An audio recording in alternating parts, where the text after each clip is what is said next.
오늘 함께 살펴볼 말씀은 호세아 2장 14절에서 3장 5절까지 말씀입니다.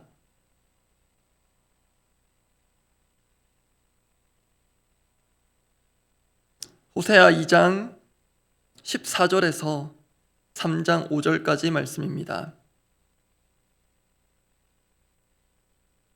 함께 교독하는 것은 전체 본문을 읽을 텐데요. 제가 나중에 말씀으로 나눌 부분은 2장에 하나여 나누도록 하겠습니다. 호세아 2장 14절부터 3장 5절까지 말씀, 제가 먼저 2장 14절 읽습니다. 그러므로 보라, 내가 그를 타일러 거친 들로 데리고 가서 말로 위로하고 거기서 비로소 그의 포도원을 그에게 주고 아골 골짜기로 소망의 문을 삼아 주리니 그가 거기서 응대하기를 어렸을 때와 애굽 땅에서 올라오던 날과 같이 하리라. 여호와께서 이르시되 그날에 내가 나를 내 남편이라 일컫고 다시는 내 바알이라 일컫지 아니하리라. 내가 바알들의 이름을 그의 입에서 제거하여 다시는 그의 이름을 기억하여 부르는 일이 없게 하리라. 그날에는 내가 그들을 위하여 들짐승과 공중의 새와 땅의 곤충과 더불어 언약을 맺으며 또 이 땅에서 활과 칼을 꺾어 전쟁을 없이 하고 그들로 평안히 눕게 하리라. 내가 내게 장가들어 영원히 살되 공의와 정의와 은총과 긍휼이 여김으로 내게 장가들며 진실함으로 내게 장가들리니 내가 여호와를 알리라. 여호와께서 이르시되 그날에 내가 응답하리라. 나는 하늘에 응답하고 하늘은 땅에 응답하고 땅은 곡식과 포도주와 기름에 응답하고 또 이것들은 이스라엘에 응답하리라. 내가 나를 위하여 그를 이 땅에 심고 긍휼히 여김을 받지 못하였던 자를 긍휼히 여기며 내 백성 아니었던 자에게 향하여 이르기를 너는 내 백성이라 하리니 그들은 이르기를 주는 내 하나님이시라 하리라 하시니라. 여호와께서 내게 이르시되 이스라엘 자손이 다른 신을 섬기고 건포도 과자를 즐길지라도 여호와가 그들을 사랑하나니 너는 또 가서 타인의 사랑을 받아 음녀가 된 그 여자를 사랑하라 하시기로 내가 은 15개와 보리 한 호멜 반으로 나를 위하여 그를 사고 그에게 이르기를 너는 많은 날 동안 나와 함께 지내고 음행하지 말며 다른 남자를 따르지 말라. 나도 내게 그리하리라 하였노라. 이스라엘 자손들이 많은 날 동안 왕도 없고 지도자도 없고 제사도 없고 주상도 없고 에봇도 없고 드라빔도 없이 지내다가 5절 함께 읽습니다. 그 후에 이스라엘 자손이 돌아와서 그들의 하나님 여호와와 그들의 왕 다윗을 찾고 마지막 날에는 여호와를 경외함으로 여호와와 그의 은총으로 나아가리라. 어제 새벽에는 음란한 이스라엘을 향해 애정과 애증의 사이를 오가시는 듯한 하나님의 마음을 살펴보았습니다. 다소 불경스러운 표현일진 모르겠지만 하나님께서는 마치 질투의 화신이 되신 것처럼 이스라엘의 그 불륜의 사랑을 적극적으로 회방하고 나서셨습니다. 그리고 구체적으로는 다루진 않았지만 어제 본문 후반부에서는 하나님께서 일종의 극약 처방으로 이스라엘이 자기 소유라 주장하는 모든 것들을 빼앗아 가심으로 그들을 비참한 상태에 이르게 하시는 심판의 내용이 나와 있었습니다. 그러한 애증의 심판에 이어 오늘 본문은 다시 이스라엘을 향한 애정을 쏟아 부으시는 하나님을 보게 됩니다. 하나님께서 친히 이스라엘의 모든 것을 회복시키실 프로젝트를 세우신 것 같습니다. 그 프로젝트는 이스라엘을 향한 로맨틱한 프로포즈로 이어집니다. 그렇게 이스라엘을 향한 하나님의 지고지순하신 사랑을 묵상하며 우리 삶의 회복의 원리를 재발견하고 기도하고자 합니다. 오늘 나눌 메시지는 이렇습니다. 하나님의 회복 프로포즈, 그 첫 번째, 관계 리뉴얼이 먼저다입니다. 오늘도 어제처럼 원 메시지로 말씀을 살펴볼 텐데요. 하나님의 회복 프로포즈, 그 첫 번째, 관계 리뉴얼이 먼저다입니다. 타이틀을 회복 프로포즈라고 한 것은 오늘 본문에 실제로 하나님께서 이스라엘을 사랑하시는 연인으로서 실제 프로포즈를 하시는 것 같은 대목이 있기 때문입니다. 그 시작은 오늘 보면 14절입니다. 14절을 제가 읽어드립니다. 그러므로 보라, 내가 그를 타일러 거친 들로 데리고 가서 말로 위로하고. 사실 한글 성경의 표현으로는 그렇게 로맨틱한 느낌이 나지 않는데요. 이것은 하나님께서 이스라엘에게 프로포즈를 하기 위한 세팅 또는 빌드업 같은 대목입니다. 먼저 타일러로 번역된 이 단어의 본래 뜻을 있는 그대로 옮기면 유혹하다입니다. 다만 유혹이라면 기본적으로 다소 부정적인 느낌이 있는데요. 원래는 연인 사이에서 상대방을 향한 사랑의 표현 또는 상대의 사랑을 갈구하는 표현, 그런 대목에서 구약 성경에서 사용된 단어가 이 타일러로 번역된 이 단어입니다. 그리고 24절 끝에 위로하다로 번역된 이 히브리 원어는 단순히 위로하다가 아니라 직역하면 이렇습니다. 심장에 말하다 또는 가슴에 말하다 이렇게 됩니다. 그만큼 사랑하는 이를 향해 섬세하고 부드럽게 다가가시고 대하시는 하나님의 모습, 그 자체가 위로가 되지 않겠습니까? 그렇게 하나님께서 지금 로맨틱한 분위기를 잡고 계시는데요. 그런데 조금 뜻밖이라 할 만한 것은 그 프로포즈의 장소로 하나님께서 정하신 그 장소입니다. 그것이 의외입니다. 거친들로 번역되어 있는 이 단어는 구약 성경에서 거의 대부분 광야로 번역되는 단어입니다. 본래 광야라는 뜻을 가지는 단어입니다. 이 광야, 잘 아시는 대로 이스라엘의 실제 역사에서도 깊은 인연이 있는 장소입니다. 이전의 역사를 거슬러 올라가면 출애굽 이스라엘 백성들이 약 40년간 돌고 돌았던 광야입니다. 그 광야의 기억이 가져다주는 느낌은 그 광야 생활을 경험하지 않았더라도 저마다 다를 수 있겠습니다. 한쪽 극단으로 보면 다시는 기억하기 싫은, 잊고 싶은 시간이자 장소가 광야일 수 있습니다. 그런데 하나님께는 그 광야가, 그 거친들이 잊을 수 없는 시간, 장소였던 것 같습니다. 그것을 확인할 여러 구절들이 있지만 예레미야서 말씀 한 구절로 확인해 봅니다. 예레미야 2장 2절 말씀을 제가 읽어드립니다. 가서 예루살렘의 귀에 외칠지니라 여호와께서 이와 같이 말씀하시기를 내가 너를 위하여 내 청년 때의 인애와 내 신혼 때의 사랑을 기억하노니 곧 씨 뿌리지 못하는 땅 그 광야에서 나를 따랐음이니라. 보시는 대로 하나님은 이스라엘의 광야 생활을 신혼으로 기억하십니다. 왜냐하면 광야라는 곳이 정말 사람이 하나님을 보지 않고는 살 수 없는 곳이기 때문입니다. 따라서 하나님만 바라보며 살게 하는 곳이 광야이기 때문입니다. 그 광야가 극히 인간적인 생각에서 본다면 내가 이러려고 출애굽했는가?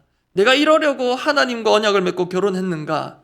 그 언약 관계를 후회하게 할진 모르지만 하나님께 있어서는 그 신혼 때의 사랑, 하나님만 바라보고 함께한 그때, 거기서부터 다시 시작하시고 싶으신가 봅니다.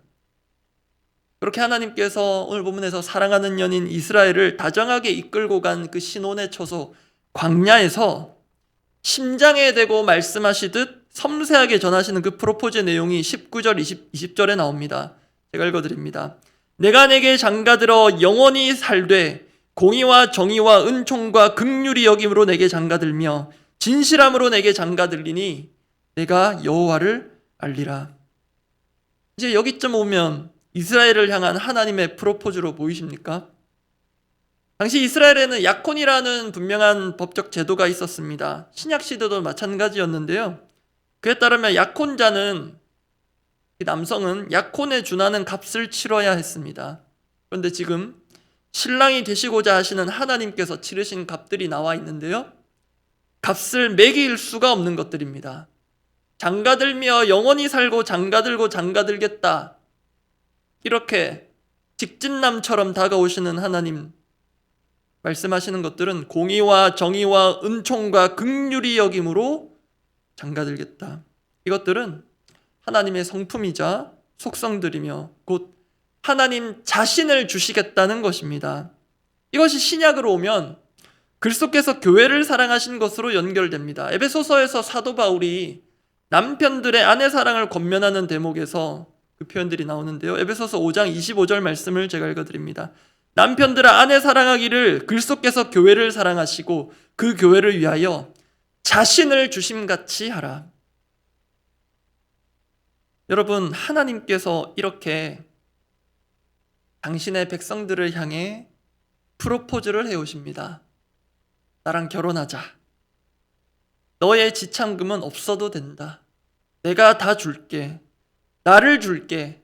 나랑 다시 신혼의 첫사랑을 회복하자, 만약 그러신다면 튕기시겠습니까?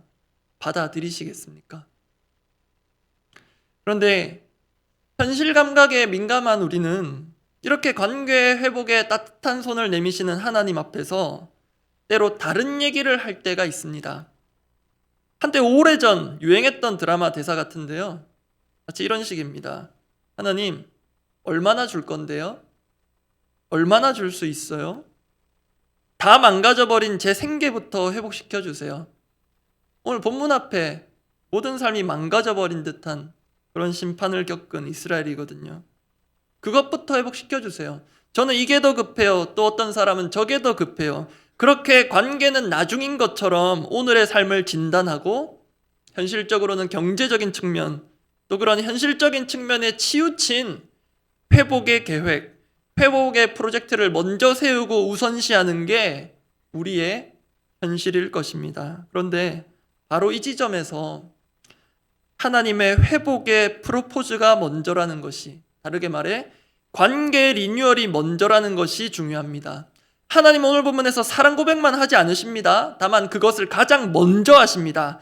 그 다음에 바로 이어 무너졌던 백성들의 삶의 기반을 세워주십니다. 그 순서를 보겠습니다.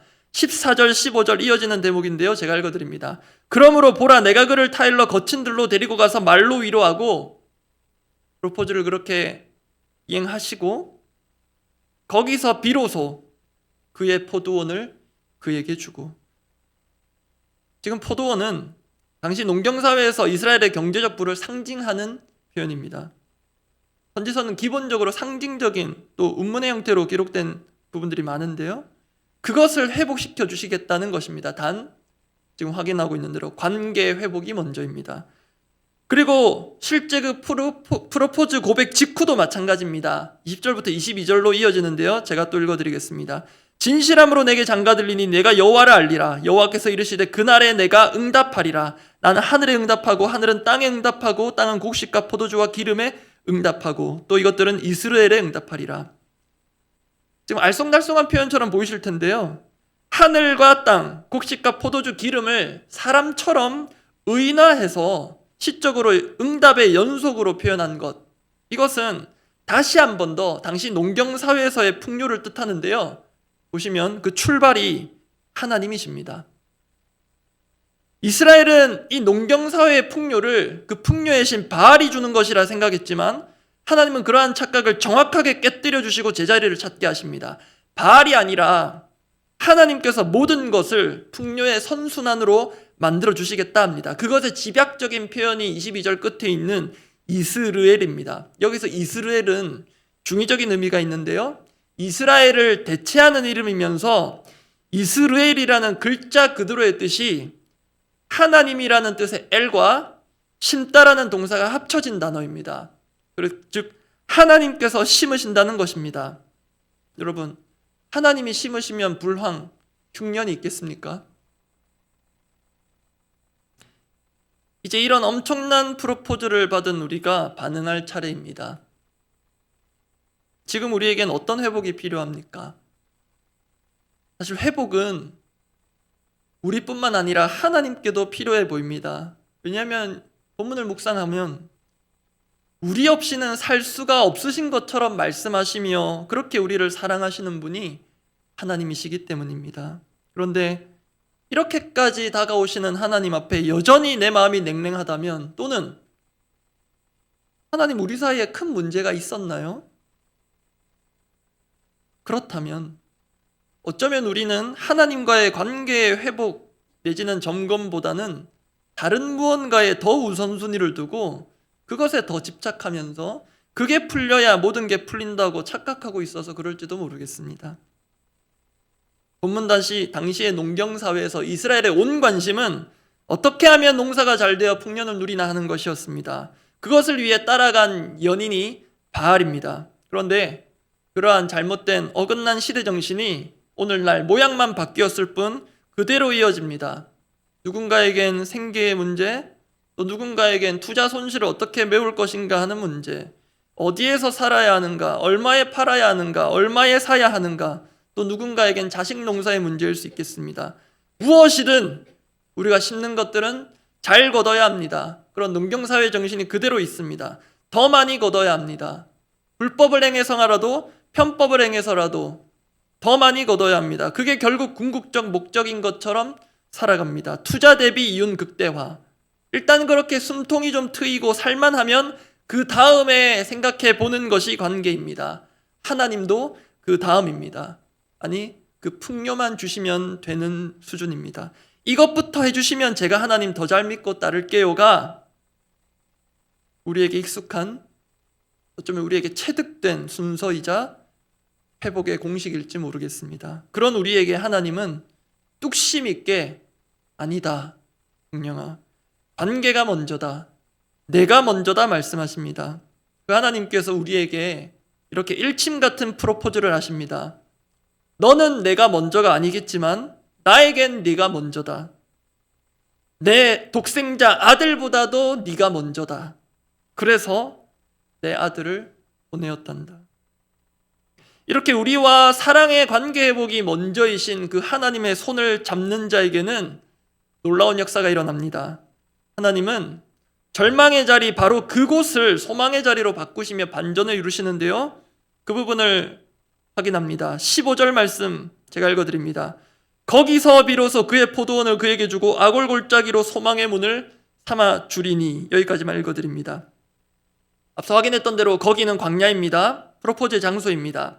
그곳을 포도원으로 바꾸신다고 합니다. 그곳에서 포도원을 주신다 합니다. 생계 전반의 회복을 약속한 거기, 그 토대가 광야 황무지입니다.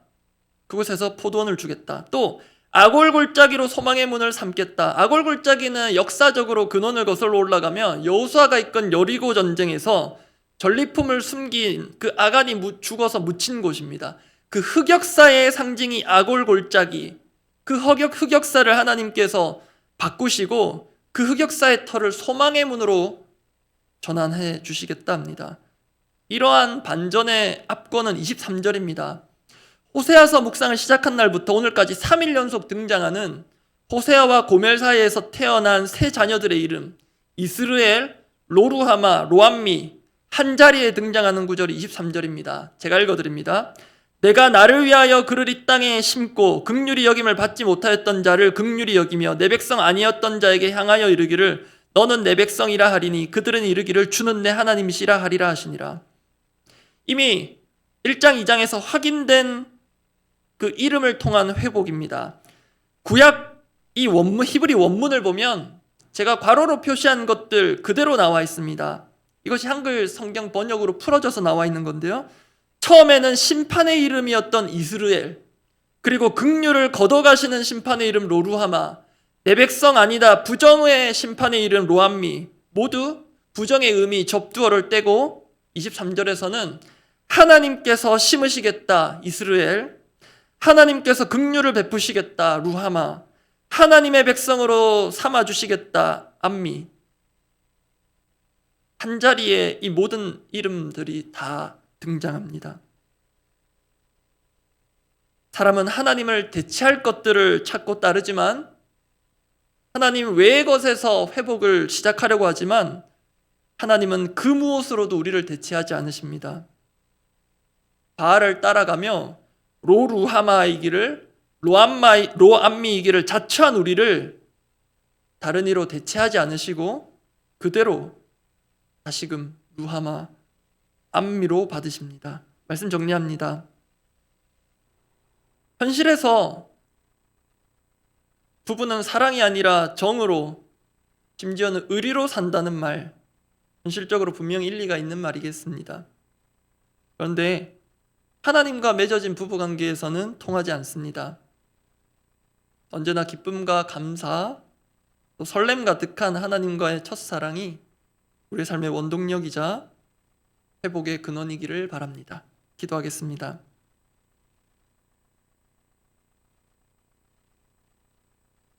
호세아 2장 19절, 당신의 백성들을 향한 하나님의 프로포즈의 한 대목을 읽고 기도하고자 합니다. 내가 내게 장가들어 영원히 살되 공의와 정의와 은총과 긍휼히 여김으로 내게 장가들며. 하나님과의 관계 리뉴얼이 먼저입니다. 때로 우리는 모르겠습니다. 더 자주일진 모르겠습니다. 하나님이 가장 나중인 것처럼 살기도 하고 그렇게 실은 사랑받을 자격이 없는 우리인데도 가장 먼저 우리를 생각하시고 우리를 찾아오시는 그 최고의 신랑 되시는 주님께 감사의 고백, 거기에 응답하는 사랑의 고백을 드리기를 원합니다. 하나님께서 일하시면, 심으시면, 말씀하시면 하늘과 땅, 세상 만물이 응답하는데요.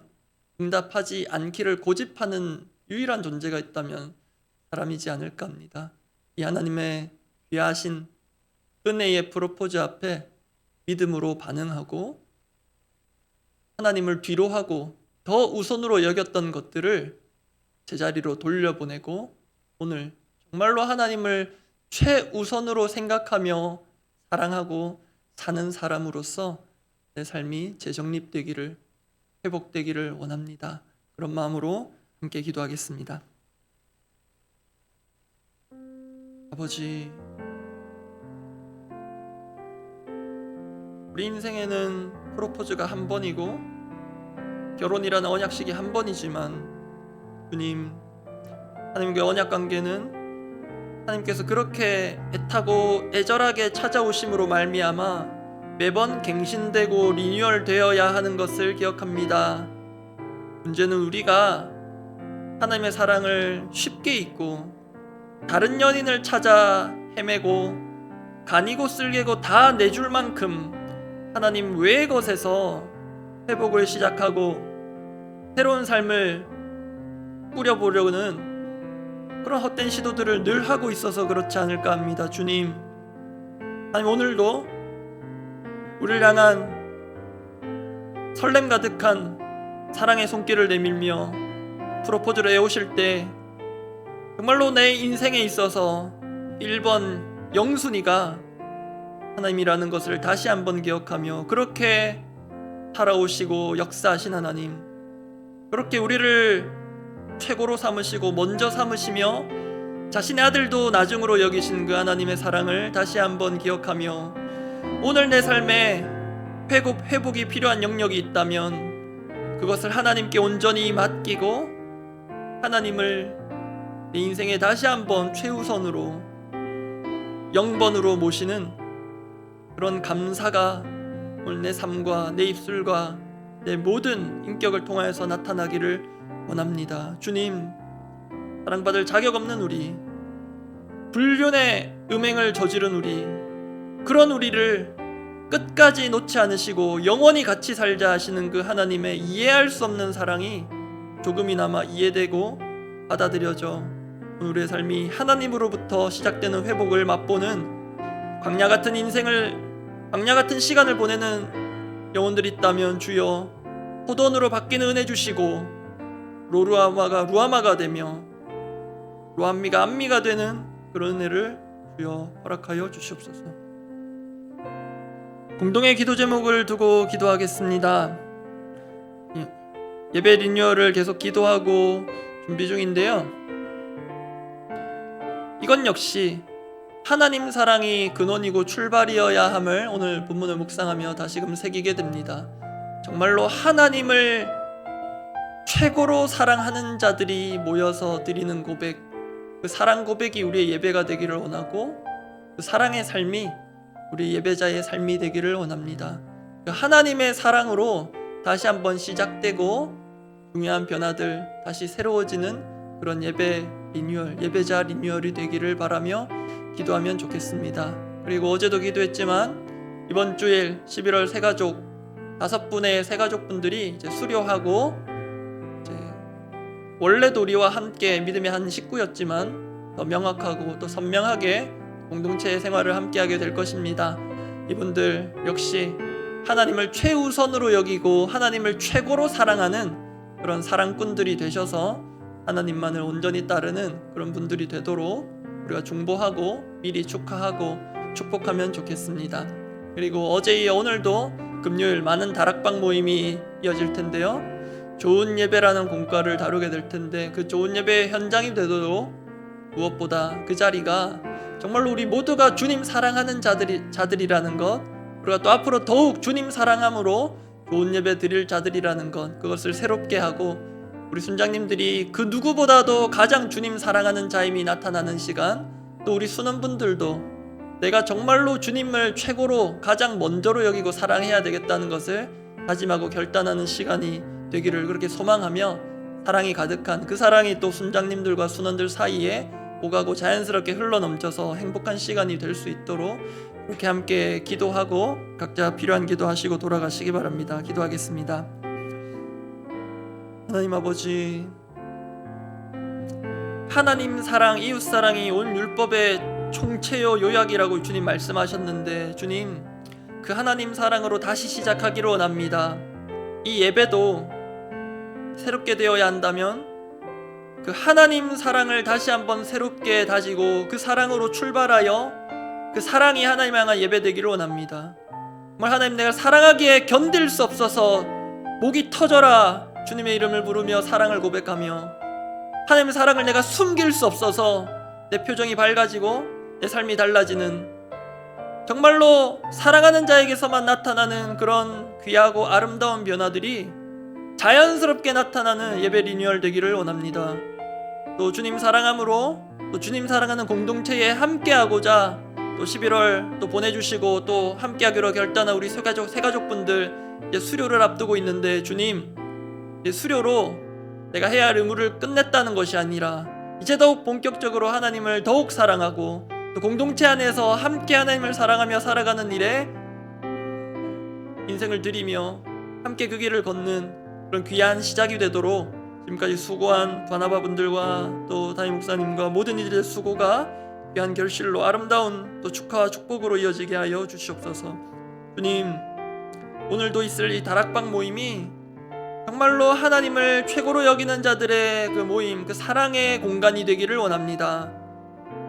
어찌할 수 없어서 부담감을 겨우 이겨내고 자리한 자리일 수도 있겠지만, 주님 그 모든 부담이 하나님을 향한 사랑으로 승화되고 바뀌게 하여 주시고, 좋은 예배라는 것이 결국 하나님을 사랑하는 자들이 하나님을 사랑하는 자만이 드릴 수 있는 것임을 깨닫고, 주님 그 자리가 좋은 예배 초소되게 해주시고, 우리 순장님들이 가장 먼저 주님 사랑하는 일에 앞장서며 또 우리 순원분들이 그 누구도 그 주님 사랑의 일에 뒤처지지 않는 그렇게 되기를, 그렇게 살기를 결단하는 자리 시간 되게 하여 주시옵소서.